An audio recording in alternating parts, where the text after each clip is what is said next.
Success requires happiness. Negative emotions are what suck away happiness. So if you learn how to eliminate negative emotions, you will be more happy, and therefore it will be much easier to be successful. There are 4 keys to eliminating negative emotions that I break down in this video. 1 is the one way to eliminate past-based negativity. 2 is the one way to eliminate negativity or fear of the future. 3 is the physical health checklist to reinforce happiness. And 4 is how to tie all of this together into a bulletproof set of routines. In this video, you'll see a speech that I gave to 250 business owners on this exact 4-step process on how I eliminated negative emotions, the exact routines that I use to reinforce my success and happiness, and how these routines helped me build my company from scratch 6.5 years ago, which now has over 130 full-time employees.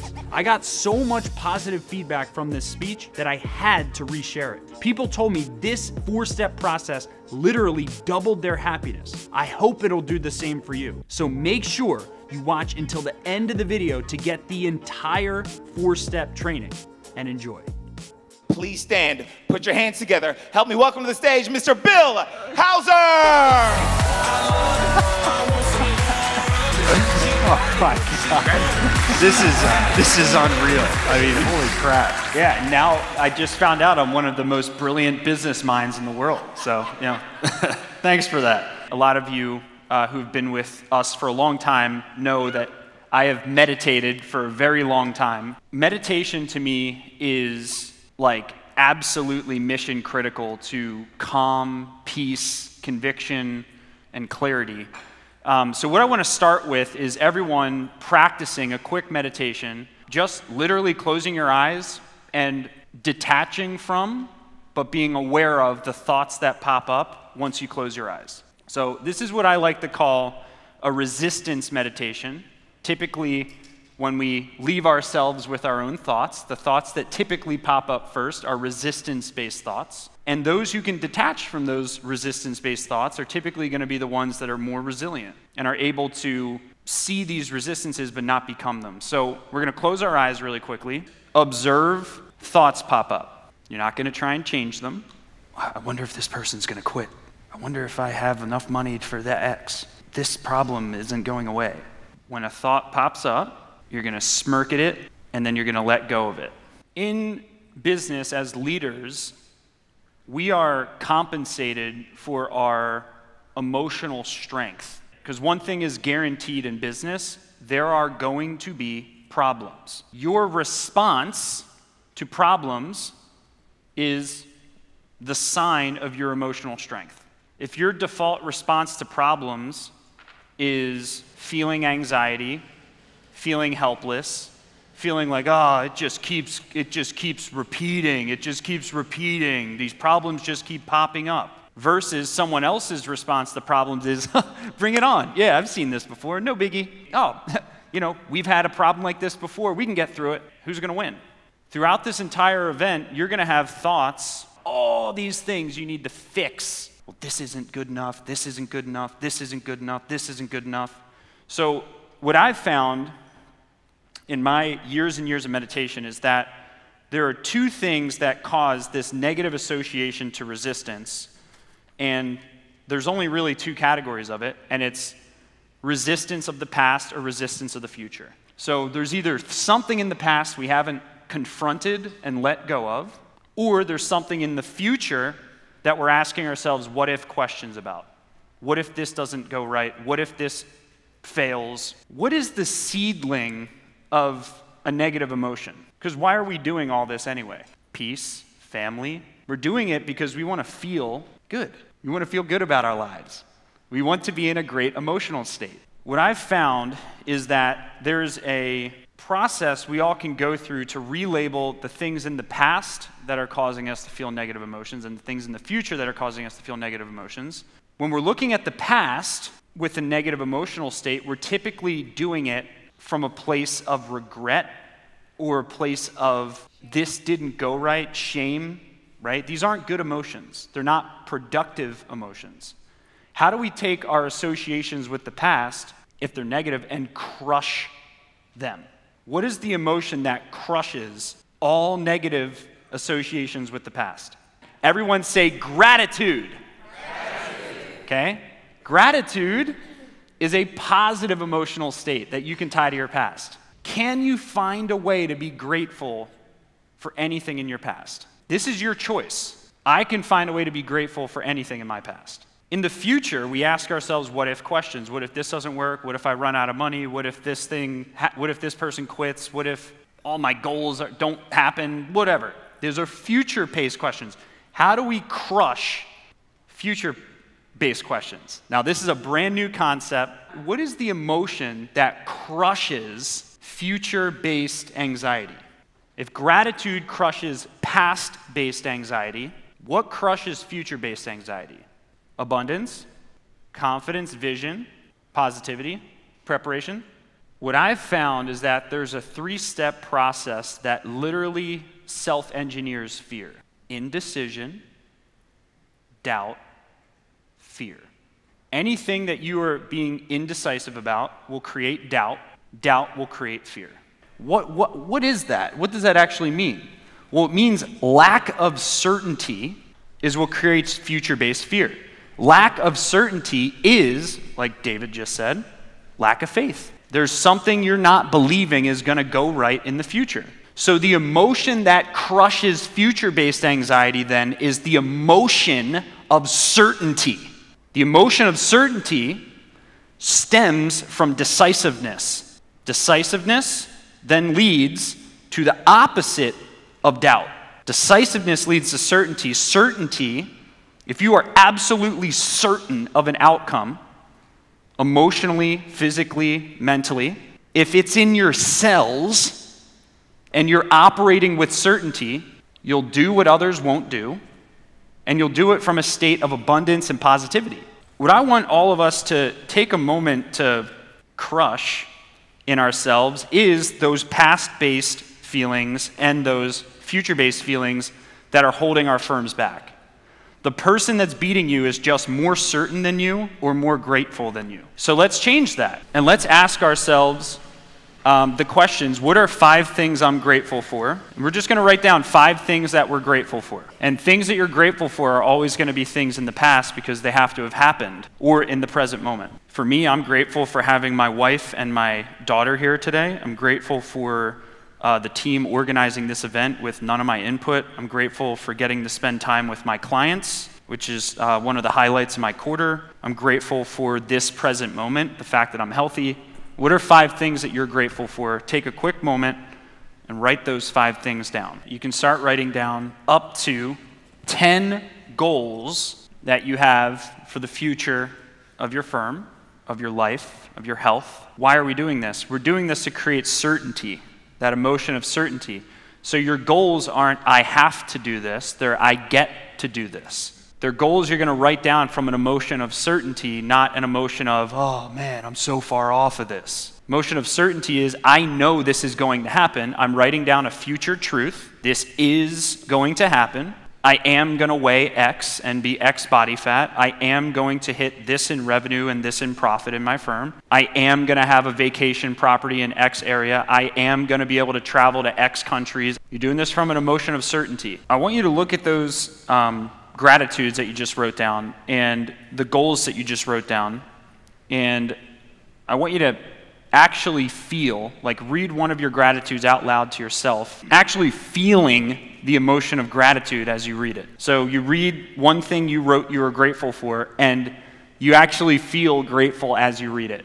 That probably means you're going to smile, you're probably going to feel a good emotion. And now do the same thing with a goal, one of the goals that you wrote down. Read it and feel the emotion of certainty as you read one of the goals that you wrote down. Is everyone starting to feel the difference between a negative emotional state and a positive emotional state, both past-based and future-based? Past-based, emotion of gratitude. Future-based, emotion of conviction, certainty. Is it possible to feel, when you're feeling either grateful or certain, overwhelming levels of anxiety, doubt? No. The positive emotions kill those negative emotions. If you were always in a state of gratitude and certainty in everything that you did, how much better of a leader would you be? How much better of a parent would you be? How much better of a partner would you be? How much happier would your team be if that was the dominant emotional state? So how do we actually engineer positive emotions so that that's our default? Practice. My question to everyone is, what is your practice to engineer gratitude and certainty? My practice, what I do every single day, is I write down 5 things I'm grateful for, my goals, and my purpose statement every single morning. Non-negotiable. When I write these things down, I shut my eyes after I write down the 5 things I'm grateful for every morning, and I feel gratitude. I don't just write it down. Then I write down my goals. I write down my purpose statement. I feel certainty. This exercise is 5 minutes. You feel those emotions, and over time, I believe that gratitude and certainty is the solution to 90% of the negativity that comes along with being an entrepreneur, those 2 emotions. Now, let's say you do all of this, and still you eat trash food, you don't exercise, you don't hydrate yourself, you don't get enough sleep. How are you going to feel? This is why this first session is really not just, we talked about the mental side, the first half of this.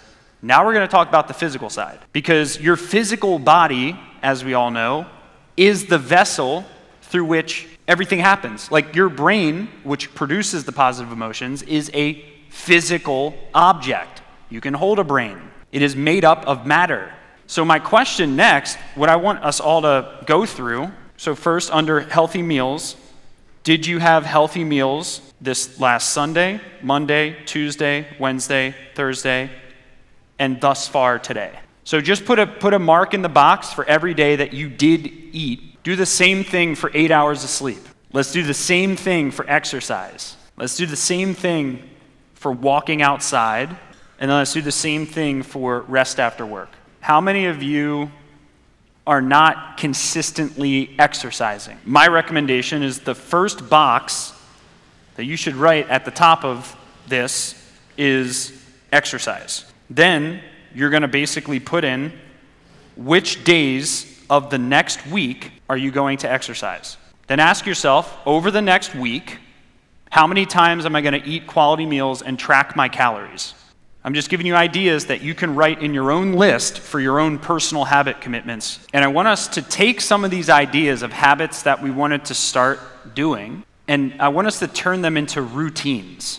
There's 3 categories of routines that we have on this sheet: morning routine, daily routine, and evening routine. The quality of your routines will determine the quality of your life. How can you optimize or create new routines that will propel you to the next level? So I'm going to give everyone an example of my routines. I don't do all my routines all 7 days a week. Some of my routines I do 5 days a week, some I do 4 days a week, some I do 7 days a week. So I'm going to give you a list of my key morning routine pillars. First thing when I wake up, I smile. That's actually the first step of my morning routine. As soon as my alarm goes off, I have triggered myself to immediately smile. As soon as my alarm goes off, I smile in bed before I get out of bed. That triggers my emotion of gratitude and positivity. Next is I grab a liter of water. I force at least a liter of water into myself throughout my morning routine, so I grab a liter of water. Then I stretch. Then I work out. Then I meditate. Then I write down my goals and gratitudes. And then I create my daily plan, which is my top 3 buckets of priorities and then my action items for the day. In your morning routine, what can you optimize for yourself in terms of triggering positive emotions, body health, mental health in your morning routine? Okay, afternoon routines. What is an afternoon routine? Well, I'll give you an example of 6 separate routines that I have for myself for the afternoon. Number 1 is what's called a 50-10 break cycle. 50 minutes of work, 10-minute break. 50 minutes of work, 10-minute break. 50 minutes of work, 10-minute break. As I'm going through my afternoon working, tend to put on 50-minute timers so I can do focused work for 50 minutes, no longer. And then at the end of the 50-minute timer is when I stand up, sometimes I'll close my eyes, I'll bounce in place, I'll do a deep breathing, I'll reset my mind, I'll ask myself, what is my top priority, how can I be more efficient, and I'll basically just close my eyes and refocus for the next 50 minutes instead of just trudging through the whole day. Number 2 routine is standing desk.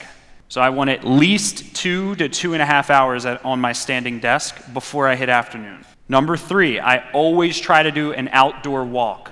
Get outside air, force myself to go outside and walk. Number 4 is tracking calories. So because I do mostly intermittent fasting, I usually don't eat breakfast, I usually just eat lunch. So I try to have a very small lunch so I can stay nimble and not have too much food to digest. So I track my calories in the afternoon for everything I ate up until the afternoon, so that's another routine. Next one is 330 milligrams of caffeine max. So I track how much caffeine I drink. I make sure to not drink too much caffeine because we know the side effects of that. So I actually cap my caffeine and I make sure that I did not overdrink X amount of caffeine. For me, it's 330 milligrams. I found is my sweet spot, and I don't drink caffeine after 12. So that's just another little mini routine embedded into that. So those are just some afternoon routines I found that work well. All right, evening routines. For me, very important is 8:30 p.m. in my house, like all the lights get turned off. We don't want bright lights in our house when we're about to go to sleep, obviously. That triggers cortisol. Number 2 is we turn the temperature in our house down to 66 degrees. Colder temperatures promote good sleep. Family time. So I try to spend uninterrupted time with my wife and the baby. That's completely uninterrupted. Walk outside. So I do another walk outside. And I go to bed by 9:30 p.m., so in bed 9:30 p.m. That's pretty simple. Why is this important? Well, because again, we went through the 2 different categories, right? We went through the mental, which my invitation for everyone is that gratitude and certainty are the emotions that we need to generate psychologically to be at our best. And now we just looked at some of the physical and mental packaged together in terms of our routines. What's so vitally important is that we're not operating on islands with either of these things, right? We're merging our psychological and physical habits into routines that make psychological and physical well-being easier than what we've been doing in the past. If you're not ending your morning routine feeling like, God, I can't believe I get to go to work today. Can't believe I get to go. This is amazing. Then there's something wrong with your routines. And you'll never see a championship winning athlete, oh, I gotta play the finals. No, they're hyped. It's their moment, right? You're never gonna see someone who's succeeding more than you, lower energy than you. It just doesn't happen. So you can engineer these emotions. Unfortunately, as a lot of you know, I had to because I suffered from anxiety disorder. I had to do this to not commit suicide, in essence. So I literally had to rewire my brain or I would have suffered for the rest of my life. So I have no choice. I refuse to feel the way that I did when I had anxiety disorder. I refuse to feel that way. I will never feel that emotion ever again. I am so grateful that all of that happened because I wouldn't have the routines that I have today if all that didn't happen. I would have no reason to have created all these crazy routines that I do. If I didn't break 19 bones racing dirt bikes when I was young, I would have no reason to stretch every morning. I would have no reason to exercise as much as I do. If I didn't go through that, I wouldn't have the stretching routines that I have. If I didn't go through my anxiety, I wouldn't have the meditation routine that I have. I wouldn't have the goal setting and gratitude setting routine that I have. So whatever pain or negativity you've had up to this point, how can you turn that into gratitude for why you must create the next version of your routines and habits?